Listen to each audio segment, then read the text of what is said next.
Hi everyone, welcome to our channel. So today I'm going to show you how do you add card on Pandabuy. So let's get into the video. So firstly, open up Pandabuy, and then once you've logged into your on your Pandabuy account, so once you've logged in, so what you're going to do, if you want to add a card, you can do so while you make an order or while you make a purchase. So to do that, simply just select any product. So select any product that you want to order.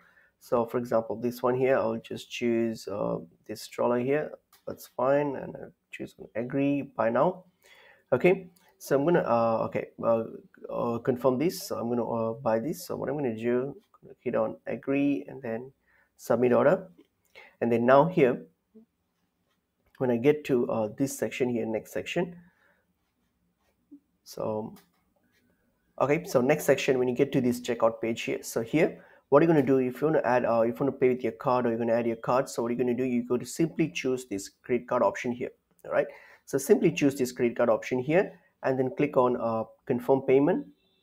And then once you get here to these next section here in this section, all right, so once this loads, simply add in your card details here, so your card number and all those details. So whatever your card, all your card details, just add in and hit on pay. In this way your card will be added to your Pandabuy account. So you can do so when you make a purchase. So that's how you can add card on Pandabuy. So hope this video is helpful. I will see you all in another video. Thank you.